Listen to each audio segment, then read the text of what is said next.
Bom dia, irmãos queridos, nesta sexta-feira, dia 10 de fevereiro. Bom dia, queridos irmãos e irmãs. A liturgia continua a nos convidar a meditar o livro do Gênesis, capítulo 1, versículos de 3 a 8. O furacão do pecado. Sobre as maravilhas que meditamos nesses dias, se abatem uma onda de lodo podre que cobriu a obra-prima de Deus e que se chama pecado. Precisamos pedir a Deus o dom de entender o estrago do pecado na nossa vida e na vida do mundo. Deus criou o homem livre para amar e não para cair. O pecado inicia com tirar os olhos de Deus e colocá-los no podre pecado. Assim acontece que os olhos se abrem para tudo que não presta. O primeiro que sucumbe é o maravilhoso relacionamento homem-mulher. Do livro do Gênesis. A serpente era o mais astuto de todos os animais dos campos que o Senhor Deus tinha feito. Ela disse à mulher: É verdade que Deus vos disse: Não comereis de nenhuma das árvores do jardim? E a mulher respondeu à serpente: Do fruto das árvores do jardim nós podemos comer, mas do fruto da árvore que está no meio do jardim, Deus nos disse: Não comais dele, nem sequer o toqueis, do contrário morrereis. A serpente disse à mulher: Não, vós não morrereis, mas Deus sabe que no dia em que dele comerdes, vossos olhos se abrirão, e vós sereis como Deus, conhecendo o bem e o mal. A mulher viu que seria bom comer da árvore, pois era atraente aos olhos e desejável para obter conhecimento. E colheu um fruto, comeu e deu também ao marido, que estava com ela, e ele comeu. Então os olhos dos dois se abriram, e vendo que estavam nus, teceram tangas para si com folhas de figueira. Quando ouviram a voz do Senhor Deus que passeava pelo jardim, à brisa da tarde, Adão e sua mulher esconderam-se do Senhor Deus no meio das árvores do jardim. Palavra do Senhor. Graças a Deus. Irmãos, deve ser muito claro que o pecado se abateu sobre a delicadíssima obra-prima de Deus com a violência de um furacão que tudo destrói. E a primeira coisa a ser afetada é mesmo a sexualidade, porque o diabo quis lançar, antes de mais nada, o primeiro lodo contra a primeira obra de Deus, imagem maravilhosa de Deus. Tem que ser muito claro para todos nós que a sexualidade depois do pecado não é mais aquele sonho bonito que Deus pensou. A sexualidade, que era a lei do amor divino, da comunhão escrita na carne, foi destruída e se tornou um instrumento do diabo, que fez nascer a cobiça, a vergonha, a exploração e a morte. No lugar da inocente nudez entrou a cobiça, a exploração sexual, o rebaixamento do outro como puro instrumento de prazer e não como pessoa, como amigo, como irmão. No lugar da comunhão entrou a acusação recíproca, o dedar. No lugar da vida entrou a morte e a doença. No lugar do trabalho feliz e alegre entrou a fadiga, o suor do rosto. Todos nós temos as marcas do pecado no nosso corpo e ninguém pode se iludir. A sexualidade não é mais aquela realidade pura e inocente quando era no paraíso terrestre. Nem por isso deve nos assustar e nem por isso devemos desprezar esse maravilhoso dom de Deus. Lembre-se sempre destas 4 leis. Lembre-se sobretudo quando você encontrar uma pessoa que te parece muito espiritual. Primeira lei: nós não somos anjos. Temos que levar em conta os nossos instintos. Os anjos não têm corpo, a gente tem, e não pode viver como se não tivesse. Quem quer ser muito anjo acaba criando cobra em sua barriga e se torna um grande demônio. Não somos o homem e a mulher que Deus criou. O pecado que feriu Adão e Eva foi se multiplicando nos séculos e agora pesa também sobre os nossos ombros. Quem dele se esquece, por ele ficará esmagado. Terceira lei: somos criaturas feridas. Quem tiver consciência disso pode se curar. Quem quer encobertar ou ignorar será devorado pelo seu próprio mal. O povo judeu comparava a sexualidade depois do pecado a um filhote de leão que cresce em você. Se você não tiver cuidado, chegará o dia em que você mesmo será devorado pela sua fera. São Francisco, falando dos instintos sexuais, dizia que ao nosso lado dorme uma fera e precisa deixá-la dormir e sabê-la domar. Teve momentos em que São Francisco teve que se jogar no meio dos espinheiros para vencer as tentações da carne. Enfim, uma lei proposta por um grande e simpático santo, São Filipe Neri. Há combates que se vence só fugindo. Ele falava dos instintos sexuais. Não se coloque em ocasiões que podem te fazer cair, com o pensamento de que você é forte e nada vai acontecer. Vamos aprofundar um aspecto que se encontra no trecho de hoje. No lugar da inocente nudez entrou a malícia. Os olhos de ambos se abriram e souberam que estavam nus. Irmãos, será que Deus tinha criado Adão e Eva cegos? Claro que não. Deus não havia feito a sua criatura, era perfeito o homem que Deus criou. Então o que significa que os olhos dos dois se abriram depois do pecado? Significa que os olhos dos dois começaram a enxergar fora do amor, do respeito e da gratuidade. Se tornaram olhos famintos, olhos cobiçosos, olhos que se abrem para tudo o que não presta. Quantas vezes as mulheres, andando pela rua ou pegando ônibus, se sentem quase que despidas por um olhar de um caminhoneiro, de um motorista, de um homem qualquer, e infelizmente tem aquelas que gostam disso. Pensem como a nudez se tornou um comércio. A mulher nua, fonte de um prazer improvisado e fugaz, se tornou o jeito de ganhar. O diabo fez com que a malícia se tornasse fonte de ganho. Mas toda vez que você vê uma mulher nua na capa de uma revista, pense se você gostaria que fosse a sua mãe ou a sua irmã. O mesmo vale para as mulheres. O pecado fez com que o homem se tornasse incapaz de admirar a obra-prima de Deus.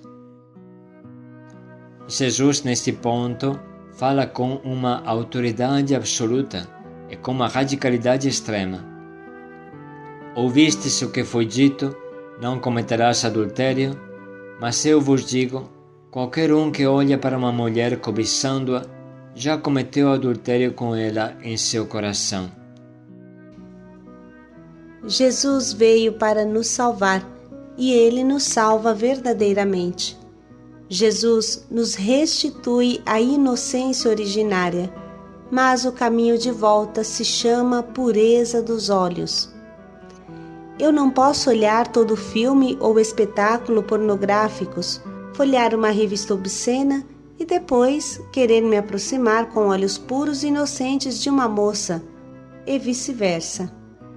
Até que meus olhos permanecem famintos de podridão, não pode existir olhar puro entre homem e mulher, e as moças percebem isso com muita clareza.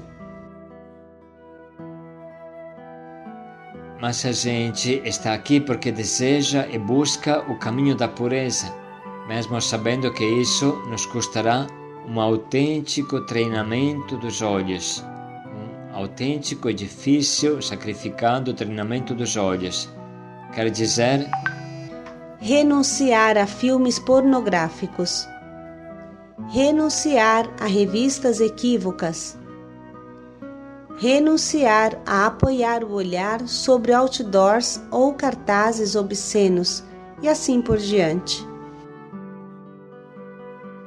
Jesus é de uma radicalidade extrema. Se o teu olho te leva à queda, arranca-o. Você vai conseguir esta radicalidade somente se você quiser e se empenhar. Você pode errar, mas o tempo de ficar no erro será sempre mais curto e sempre mais rapidamente você reagirá com força diante das tentações. Este é o esporte da pureza. O esporte da pureza, poderíamos chamá-lo.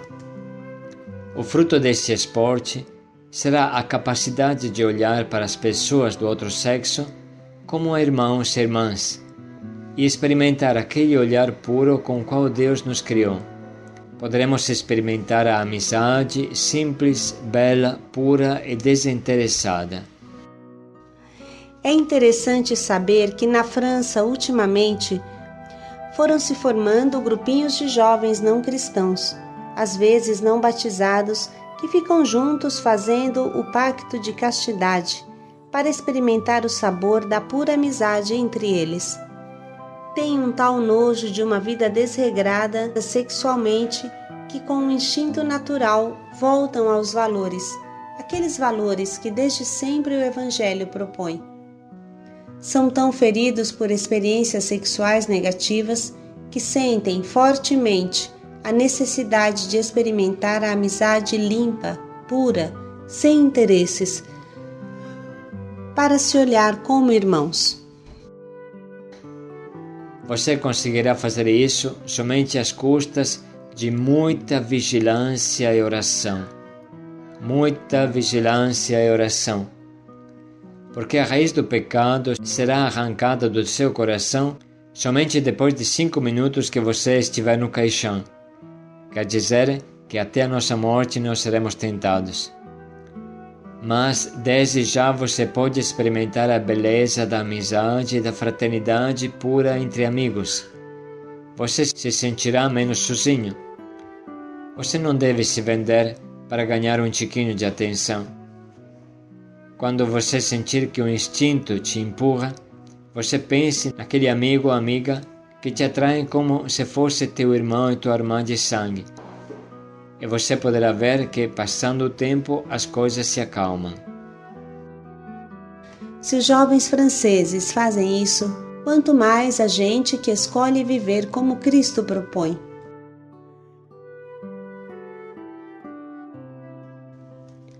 Vamos agora ler novamente o trecho de hoje para adquirir mais consciência do que é o pecado na nossa vida.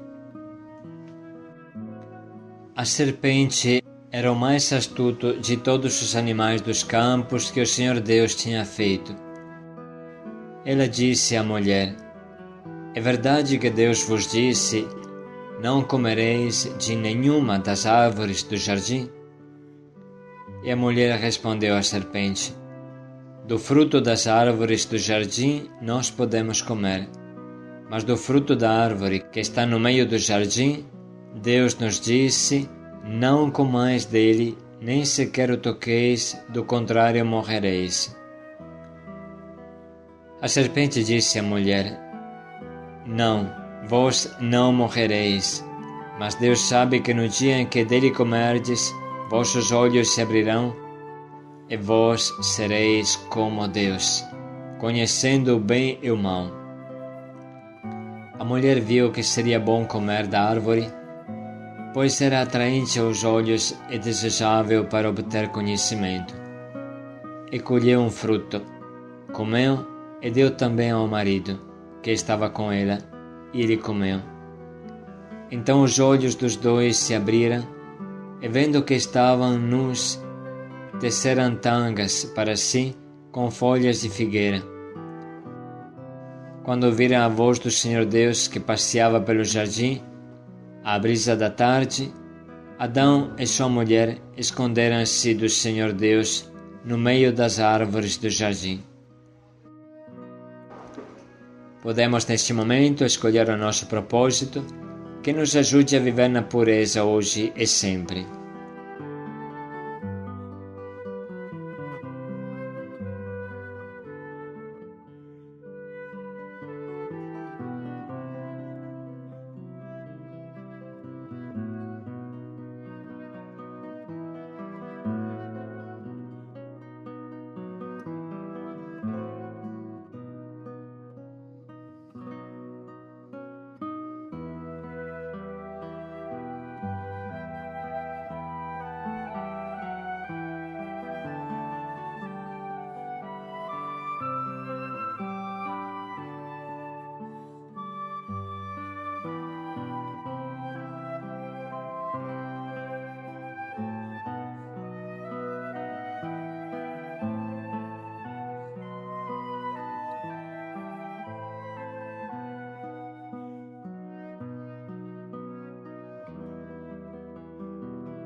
Deus criou o homem livre para amar.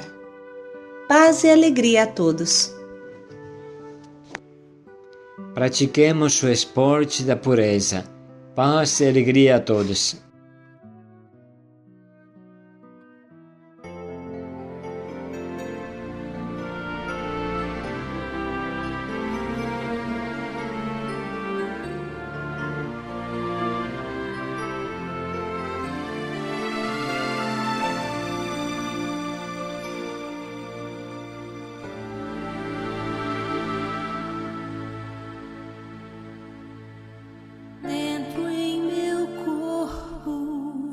Às vezes sou outro, algo me atraca, sei que a carne é fraca.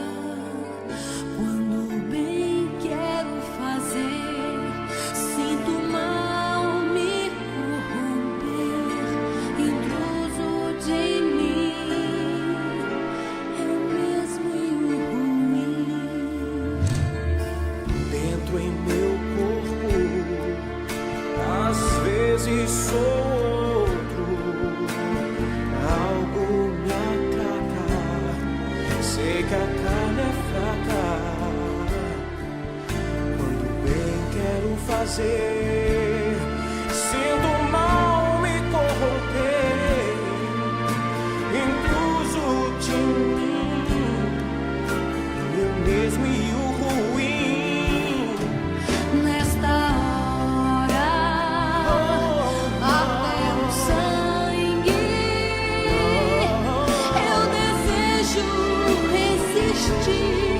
Pai amado, vem me ajudar.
vontade de